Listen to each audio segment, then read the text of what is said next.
31st question ಇಲ್ಲಿ ಏನ್ ಕೊಟ್ಟಿದ್ದಾರೆ ನೋಡ್ರಿ. The minute hand of A wall clock is 18 centimetre long ಅಂತ ಕೊಟ್ಟಿದ್ದಾರೆ. ಆಮೇಲೆ find the area swept by the minute hand in 35 minutes. Okay, ಈಗ ನೋಡ್ರಿ ನಿಮ್ಗೆ ಅರ್ಥ ಆಗ್ಲಂತ ಕ್ಲಾಕ್ ಬರ್ತಿದೀನಿ. ಇದು ಬಂದ್ಬಿಟ್ಟು ಮಿನಿಟ್ ಹ್ಯಾಂಡ್. ಓಕೆ, ಈಗ ನೀವೇ ನೋಡ್ರಿ 35 ಮಿನಿಟ್ಸ್ ಆದ್ಮೇಲೆ ಈ ಮಿನಿಟ್ ಹ್ಯಾಂಡ್ ಎಲ್ಲಿ ಬರುತ್ತೆ? 35 ಮಿನಿಟ್ಸ್ ಆದ್ಮೇಲೆ ಇಲ್ಲಿ ಬರುತ್ತೆ. ಓಕೆ, ಸೊ ಅವ್ರು ನಮಗೆ ಏನ್ ಕೇಳ್ತಾ ಇದ್ರೆ ಫೈಂಡ್ ಏರಿಯಾ ಅಂತಂದ್ರೆ, ಓಕೆ, ಇಷ್ಟು ಅದೇನ್ ಮಾಡುತ್ತೆ, ಸ್ವೀಪ್ ಮಾಡುತ್ತೆ. ಓಕೆ, 35 ಮಿನಿಟ್ಸ್ ಅಲ್ಲಿ ಅಂದ್ರೆ ಇದಿಷ್ಟು ಏರಿಯಾ ಕಂಡಿಡಿಬೇಕು. ಓಕೆ, ಸೊ ನಮಗೆ ಏರಿಯಾ ಕಂಡಿಡಿಬೇಕಂದ್ರೆ ರೇಡಿಯಸ್ ಗೊತ್ತಿರಬೇಕು, ಆಮೇಲೆ ಥೀಟಾ ಗೊತ್ತಿರಬೇಕು. ಓಕೆ, ಇಲ್ಲಿ ಲೆಂತ್ ಕೊಟ್ಟಿದ್ದಾರೆ. ಲೆಂತ್ ಎಷ್ಟು? 18 ಸೆಂಟಿಮೀಟರ್. ಅಂದ್ರೆ ಇದು 18 ಸೆಂಟಿಮೀಟರ್ ಅಂದ್ರೆ ಇದೇ ರೊಟೇಟ್ ಆಗೋದು. ಇದು ನಥಿಂಗ್ ಬಿಟ್ ರೇಡಿಯಸ್. ಓಕೆ, ಸೊ ಇದು 18 ಸೆಂಟಿಮೀಟರ್ ಅಂತ ಕೊಟ್ಟಿದ್ದಾರೆ. ಇದು ನಥಿಂಗ್ ಬಟ್ ಇದು ರೇಡಿಯಸ್. ಈಗ ನಮಗೆ ಥೀಟಾ ಗೊತ್ತಿಲ್ಲ, ಅಂದ್ರೆ ಈ ಆಂಗಲ್ ಗೊತ್ತಿಲ್ಲ, ಇದಿಷ್ಟು ಆಂಗಲ್ ಎಷ್ಟು ಅಂತ ಗೊತ್ತಿಲ್ಲ. ಈ ಥೀಟಾ ಕಂಡುಹಿಡಿಬೇಕು. ಓಕೆ, ಈಗ ನೋಡ್ರಿ ನಾನು ಬರೀತೀನಿ ಮಿನಿಟ್ಸ್ ಆಂಗಲ್. ಈಗ ನಮಗೇನ್ ಗೊತ್ತಂದ್ರೆ, ಈಗ ನೀವೇ ನೋಡ್ರಿ, ಇದು ಕ್ಲಾಕ್ ಇತ್ತು. ಓಕೆ, ಟೋಟಲ್ 1 ಅವರ್ ತಿರುಗಿದ್ರೆ ಎಷ್ಟು ಡಿಗ್ರಿ ಕವರ್ ಮಾಡುತ್ತೆ? 360 ಡಿಗ್ರಿ. ಅಂದ್ರೆ ಒಂದು ಫುಲ್ ರೊಟೇಷನ್ ಆದ್ರೆ ಎಷ್ಟು ಡಿಗ್ರಿ ಕವರ್ ಆಗುತ್ತೆ? 360 ಡಿಗ್ರಿ. ಓಕೆ, ಸೊ 1 ಅವರ್ ಈ ಮಿನಿಟ್ ಹ್ಯಾಂಡ್ ತಿರುಗೈತಂದ್ರೆ ಎಷ್ಟು ಮಿನಿಟ್ಸ್? 1 ಅವರ್ ಅಂದ್ರೆ ಎಷ್ಟು? 60 ಮಿನಿಟ್ಸ್. ಅಂದ್ರೆ 60 ಮಿನಿಟ್ಸ್ಗೆ 360 ಡಿಗ್ರಿ ತಿರುಗುತ್ತೆ. ಈಗ ನನಗೆ ಎಷ್ಟು ಮಿನಿಟ್ಸಿಗೆ ತಿರುಗಬೇಕು? 35 ಮಿನಿಟ್ಸಿಗೆ ತಿರುಗಬೇಕು. ಸೊ 35 ಮಿನಿಟ್ಸ್ ಎಷ್ಟು ಅಂದ್ರೆ ಅದನ್ನ ಎಕ್ಸ್ ಅಂತ ಅನ್ಕೊಂತೀನಿ. ಓಕೆ, ಈ ಕ್ರಾಸ್ ಮಲ್ಟಿಪ್ಲೈ ಮಾಡೋಣ. ಓಕೆ, ಅವಾಗ ಏನಾಗುತ್ತೆ? X into 60 is equal to 35 into 360 ಆಗುತ್ತೆ. ಓಕೆ, ಈಗ X is equal to 35 into 360 divided by into 60 ಕಡೆ ಬಂದ್ರೆ ಡಿವೈಡ್ ಬೈ 60. 0 0 ಕ್ಯಾನ್ಸಲ್. 6 1 ಜಾ 6 6 ಜಾ. So X is equal to ಏನಾಯ್ತು? 6 5 ಜಾ 30. ಓಕೆ, 6 5 ಜಾ 30, 6 3 ಜಾ 18 ಪ್ಲಸ್ 3 210 ಆಯ್ತು. ಥೀಟಾ ವ್ಯಾಲ್ಯೂ ಏನು? 210 ಡಿಗ್ರಿ ಅಂತ ಗೊತ್ತಾಯ್ತು. ಓಕೆ, ಸೊ ನಾನು ಇದನ್ನ ಎರೇಸ್ ಮಾಡ್ಬಿಡ್ತೀನಿ. ಈಗ ರೇಡಿಯಸ್ ಗೊತ್ತಾಯ್ತು, ಥೀಟಾ ಗೊತ್ತಾಯ್ತು. ಓಕೆ, ಈಗ ನಾವು ಏರಿಯಾ ಈಸಿಯಾಗಿ ಕಂಡುಹಿಡಬಹುದು. Nothing but sector. So area of sector formula apply ಮಾಡೋಣ. Area of a sector formula ಬಂದ್ಬಿಟ್ಟು theta by 360 into 5r square. ಈಗ ಥೀಟಾ ವ್ಯಾಲ್ಯೂ ಏನು? 210 divided by 360 into pi value ಏನು? 22/7. ರೇಡಿಯಸ್ ಏನ್ ಕೊಟ್ಟಿದ್ದಾರೆ? 18 ಇಂಟು 18. ಓಕೆ, ಸೊ ಇವಾಗ ಕ್ಯಾನ್ಸಲ್ ಮಾಡಿದ್ರೆ 7 1 ಜಾ 7, 30 ಜಾ. Okay, 0 0 cancel. 3 1 ಜಾ 3 1 ಜಾ 3 12 ಜಾ. ಓಕೆ, ಮತ್ತೆ ನೀವು ಕ್ಯಾನ್ಸಲ್ ಮಾಡಿದ್ರೆ 2 6 ಜಾ 2 11 ಜಾ 6 1 ಜಾ 6 3 ಜಾ. ಓಕೆ, ಸೊ ಇಷ್ಟು ಕ್ಯಾನ್ಸಲ್ ಆಯ್ತು. ಉಳಿದಿದೆ ಏನು? ಉಳಿದಿದೆ ನೋಡ್ರಿ ನಮಗೆ is equal to 11 into 3 into 18 ಉಳಿತು. ಓಕೆ, ಈಗ ನೀವು ನೋಡಿದ್ರೆ 18 3 ಜಾ ಎಷ್ಟು ಬರುತ್ತೆ? 18 3 ಜಾ 3 8 ಜಾ 24. ಓಕೆ, 3 1 ಜಾ 3 54 ಆಗುತ್ತೆ.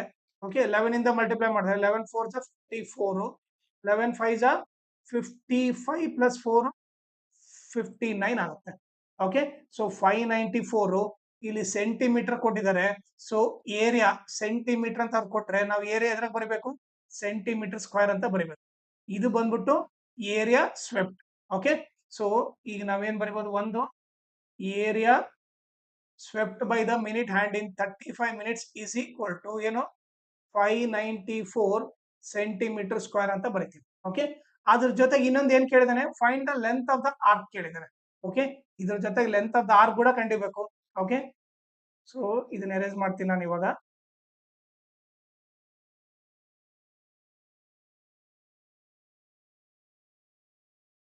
ಈಗ ಫಾರ್ಮುಲಾ ಬಂದ್ಬಿಟ್ಟು length of the arc formula ಬಂದ್ಬಿಟ್ಟು theta by 360 into pi r. Okay, ಇದು length of the arc formula. ಈ ಥೀಟಾ ವ್ಯಾಲ್ಯೂ ಏನು? 210 divided by 360 into 2 into pi value 22/7. Radius ಏನು? 18. ಓಕೆ, ಈ ಕ್ಯಾನ್ಸಲ್ ಮಾಡಿದ್ರೆ 7 1 ಜಾ 7, 30 ಜಾ 1 0 1 0 ಕ್ಯಾನ್ಸಲ್. 3 1 ಜಾ 3 12 ಜಾ 2 6 ಜಾ 2 11 ಜಾ 6 1 ಜಾ 6 3 ಜಾ. ಓಕೆ, ಸೊ ಈಗೇನು ಉಳಿತು ನಮಗೆ? 11 2 ಜಾ 22, 22 3 ಜಾ ಎಷ್ಟಾಗುತ್ತೆ? 66 ಆಗುತ್ತೆ. ಲೆಂತ್ ಆಫ್ ದ ಕೊಟ್ಟಾಗ ಓಕೆ ಇಲ್ಲಿ ರೇಡಿಯಸ್ ಏನು ಸೆಂಟಿಮೀಟರ್ ಅಲ್ಲಿ ಕೊಟ್ಟಿದ್ದಾರೆ ಓಕೆ ರೇಡಿಯಸ್ ಸೆಂಟಿಮೀಟರ್ ಅಲ್ಲಿ ಕೊಟ್ಟಿದ್ದಾರೆ ನಮಗೆ ಲೆಂತ್ ಅಂತ ಕೊಟ್ರೆ ನಾವು ಸೆಂಟಿಮೀಟರ್ ಅಲ್ಲಿ ಬರೀಬೇಕು ಓಕೆ ಅಲ್ಲಿ ಸೆಂಟಿಮೀಟರ್ ಇದ್ರೆ ಸೆಂಟಿಮೀಟರ್ ಮೀಟರ್ ಇದ್ರೆ ಮೀಟರ್ ಅದೇ ಏರಿಯಾ ಕೇಳಿದ್ರೆ ಅವ್ರು ಸೆಂಟಿಮೀಟರ್ ಕೊಟ್ರೆ ಸೆಂಟಿಮೀಟರ್ ಸ್ಕ್ವೇರ್ ಅಂತ ಬರೀಬೇಕು ಅಂದ್ರೆ ಲೆಂತ್ ಆದ್ರೆ ಅವ್ರು ಸೆಂಟಿಮೀಟರ್ ಕೊಟ್ರೆ ಸೆಂಟಿಮೀಟರ್ ಅಂತ ಬರ್ರಿ ಮೀಟರ್ ಕೊಟ್ರೆ ಮೀಟರ್ ಅಂತ ಬರ್ರಿ ಇದು ಬಂದ್ಬಿಟ್ಟು ಲೆಂತ್ ಆಫ್ ಓಕೆ ಎಷ್ಟು 66 ಸೆಂಟಿಮೀಟರ್ ಓಕೆನಾ ಕ್ಲಾಸ್ 10th ಗೆ ಒಂದು ವಾಟ್ಸ್ಆಪ್ ಗ್ರೂಪ್ ಕ್ರಿಯೇಟ್ ಮಾಡ್ತಾ ಇದ್ದೀವಿ ಅದರಲ್ಲಿ ಏನೇನ್ ಹೇಳ್ಕೊಡ್ತೀವಿ ಅಂದ್ರೆ ಮ್ಯಾಥ್ಸ್ ಅಂಡ್ ಸೈನ್ಸ್ ರಿವಿಷನ್ ಮಾಡ್ತೀವಿ each and every lesson revision ಮಾಡ್ತೀವಿ ಆಮೇಲೆ ಎಲ್ಲಾ ಮಾಡೆಲ್ ಕ್ವಶನ್ ಪೇಪರ್ ಸಾಲ್ವ್ ಮಾಡ್ತೀವಿ ಅದ್ರ ಜೊತೆಗೆ lesson based assessment each and every lesson based assessment question ಆಮೇಲೆ ಪ್ರೀವಿಯಸ್ ಇಯರ್ ಕ್ವಶನ್ ಪೇಪರ್ ಎಲ್ಲ ಸಾಲ್ವ್ ಮಾಡ್ತೀವಿ ಆಮೇಲೆ ನಿಮಗೆ ಎಲ್ಲ ಇಂಪಾರ್ಟೆಂಟ್ PDF ಹಾಕ್ತೀವಿ ಸೊ ನಿಮಗೆ ಇಂಟ್ರೆಸ್ಟ್ ಇದ್ರೆ ಈ ನಂಬರಿಗೆ ವಾಟ್ಸಪ್ ಮಾಡ್ರಿ ನಾನೇ ನಿಮಗೆ ಕಾಲ್ ಮಾಡ್ಬಿಟ್ಟು ಯಾವ ತರ ನಾವು ರಿವಿಷನ್ ಮಾಡ್ತೀವಿ ಅಂತ ಹೇಳಿ ಇವನ್ನೆಲ್ಲ ಯಾವ ತರ ಕವರ್ ಮಾಡ್ತೀವಿ ಅಂತ ನಿಮಗೆ ಹೇಳ್ತೀನಿ ನಿಮ್ಗೆ ಇಷ್ಟ ಆದ್ರೆ ನೀವು ಈ ವಾಟ್ಸಪ್ ಗ್ರೂಪ್ ನ ಜಾಯ್ನ್ ಆಗ್ಬೋದು ಇಲ್ಲಾಂದ್ರೆ ನಿಮ್ ಇಂಟ್ರೆಸ್ಟ್ ಒಂದ್ಸರಿ ಮಾತ್ರ ನೀವು ವಾಟ್ಸಪ್ ಮಾಡ್ರಿ ಸೊ ದಟ್ ನಿಮಗೆ ಏನ್ ಮಾಡುತ್ತೆ ಅಂತ ಐಡಿಯಾ ಗೊತ್ತಾಗುತ್ತೆ ಆಮೇಲೆ ನೀವು ಜಾಯ್ನ್ ಆಗೋದ್ ಬಿಡೋದು ನಿಮ್ ಇಂಟ್ರೆಸ್ಟ್ ಆಮೇಲೆ ಇದ್ರ ಜೊತೆಗೆ ನನ್ನ ಚಾನಲ್ ನ ಮ್ಯಾಕ್ಸಿಮಮ್ ಶೇರ್ ಮಾಡ್ರಿ ಸೊ ದಟ್ ಎಕ್ಸಾಮ್ ಟೈಮ್ ಅಲ್ಲಿ ಎಲ್ಲರಿಗೂ ಹೆಲ್ಪ್ ಆಗುತ್ತೆ ಆಮೇಲೆ ಈ ವಿಡಿಯೋ ಡಿಸ್ಕ್ರಿಪ್ಷನ್ ಅಲ್ಲಿ ನನ್ನ Instagram channel link Telegram channel link ಆಮೇಲೆ maths model question paper set 1 okay 26 ಎಲ್ಲಾ ಸಾಲ್ವ್ ಮಾಡ್ಬಿಟ್ಟು ಪ್ಲೇ ಲಿಸ್ಟ್ ಲಿಂಕ್ ನ ಈ ವಿಡಿಯೋ ಡಿಸ್ಕ್ರಿಪ್ಷನ್ ಅಲ್ಲಿ ಹಾಕಿರ್ತೀನಿ ಅದನ್ನ ನೀವು ರೆಫರ್ ಮಾಡಿ